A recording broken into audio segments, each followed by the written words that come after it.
এই ব্যক্তির নাম আবুল হোসেন সোহেল। তিনি নিজেকে পরিচয় দেন ডিবি পুলিশের উচ্চপদস্থ কর্মকর্তা এবং মহানগর গোয়েন্দা বিভাগের প্রধান। এমন পরিচয়ে গেল ১৯ মে চট্টগ্রাম আইনজীবী সমিতির সাংস্কৃতিক ও ক্রিয়া সম্পাদক অ্যাডভোকেট মোহাম্মদ ইউসুফের মোবাইলে একটি কল আসে। ফোনের অপর প্রান্তে থাকা সোহেল নিজেকে চট্টগ্রাম ডিবির প্রধান পরিচয় দিয়ে বিভিন্ন মামলায় ফাঁসিয়ে দেওয়ার ভয়ভীতি দেখিয়ে বিকাশের মাধ্যমে কয়েক ধাপে আদায় করে নেয় ২,৪৪,০০০ টাকা। আমার ছোট ভাইকে ৩টা মামলা দিবে, নয়তোবা ওনাকে হঠাৎ গ্রেপ্তার করবে, এইভাবে ভয় দেখিয়ে প্রথমে ১.৫ লাখ টাকা চাওয়াতে আমি চিন্তা করছি যে ওনার মামলা থেকে ঝামেলা থেকে মুক্ত হওয়ার জন্য ওই চিন্তা করে আমি আবেগের বশবর্তী হয়ে ওনাকে ১.৫ লাখ টাকা দিয়ে দিছি। এর পরের দিন বলতেছে যে র্যাবকে দিতে হবে ৬০,০০০ টাকা আর আমাকে দিতে হবে ২০,০০০ টাকা, ৮০,০০০ টাকা এখনই দিতে হবে। বিভিন্নভাবে অনেকবার ফোন দিছে, তারপর এটা দেওয়ার বলার পরে আবার চিন্তা করলাম যে একটা মামলা থাক, ২টা মামলা বাদ দিবে, একটা মামলা বাদ দিবে না বলে এটা বলাতে আবার দিয়ে দিছি ৮০,০০০ টাকা। বলতেছে ডকুমেন্টপত্র পাঠাতে হবে ১৪,০০০ টাকা। আমাদের টাকা তো অনেক দিছে, এখন আর দেওয়া হবে না, হয়তো না দিতেও হবে, না হলে আপনার মামলাটা আবার রয়ে যাবে, ৩টা থাকি যাবে। এটা এভাবে হুমকি দেওয়াতে আবার ১৪,০০০ টাকা দিয়ে দিছি। প্রথমে আমার ফোন দিয়ে বলে যে আমি ডিবি প্রধান হাবিব বলতেছি, আপনার নামে ৩টা মামলা হয়েছে, একটা বিস্ফোরক দ্রব্য, একটা মাদক দ্রব্য, একটা গাড়ি পোড়ানো মামলা। তো আপনি যদি এগুলা থেকে আপনার নাম যদি কাটাতে চান তাহলে এখানে খরচাপাতির কিছু বিষয় আছে, আপনাকে টাকা দিতে হবে। তো খরচাপাতি কেমন? এই ৫ লাখ টাকা দাবি করে ১ লাখ টাকা দিছে বিকাশের মাধ্যমে, 4টা বিকাশ অ্যাকাউন্ট থেকে ১ লাখ টাকা পরিশোধ করছে।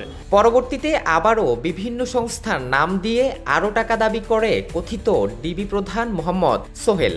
এ ঘটনায় সন্দেহ হলে অ্যাডভোকেট ইউসুফ সিএমপির গোয়েন্দা শাখায় লিখিত অভিযোগ করেন। ছায়া তদন্তে নামে গোয়েন্দারা অভিযান পরিচালনা করে চট্টগ্রামের পটিয়া থানাধীন ইয়াকুবদন্ডি ইউনিয়নের নয়ারহাট এলাকা থেকে গ্রেফতার করা হয় চক্রের মূল হোতা আবুল হোসেন সোহেলকে।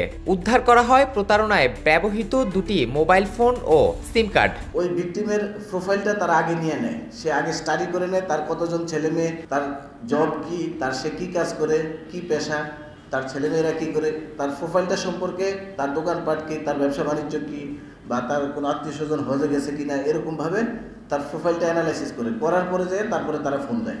এরকম যখন পরিবারের সম্পর্কে কোনো ব্যক্তি খোঁজখবর জানে, যে তখন অনেকটা ভয়ে বা অনেকটা আশ্বস্ত হয় যে সে হয়তো আমাদের সম্পর্কে জানে, কি জেনে অনেকেই এরকমভাবে প্রতারিত হয়েছে। তার এই প্রতারণার ব্যবসাটা শুরু করছে সে বৈষম্য বিরোধী ছাত্র আন্দোলনের প্রেক্ষিতে বাংলাদেশে যখন একটা পরিবর্তন আসে তারপর থেকে সে ঠিক ৫-৬ তারিখের পর থেকেই, রেভলিউশনের পর থেকে সে আগে ছিল চুরির ব্যবসা, এখন প্রতারণার ব্যবসা শুরু করছে। সিএমপির গোয়েন্দা বিভাগের অনুসন্ধানে উঠে আসে এই একই কৌশলে চক্রটি আরও অনেককেই প্রতারিত করেছে। তাকে আমরা গ্রেপ্তার করি এবং গ্রেপ্তারের প্রেক্ষিতে সে প্রাথমিকভাবে আমাদের কাছে স্বীকার করে যে সে এই কাজগুলো করতো এবং তার আরও কয়েকজন সহযোগী আছে, সেগুলো আমরা ইনশাল্লাহ প্রত্যেকের আমরা আইনের আওতায় নিয়ে আসবো। আসামির বিরুদ্ধে বিভিন্ন থানায় 3টি মামলা রয়েছে। সাধারণ মানুষকে ভয়ভীতি দেখিয়ে অর্থ আত্মসাৎকারী চক্রের বিরুদ্ধে গোয়েন্দা পুলিশের এমন অভিযান অব্যাহত থাকবে বলেও জানিয়েছেন সংশ্লিষ্টরা। খান মোহাম্মদ আবদুল্লাহ, চট্টলা 24, চট্টগ্রাম।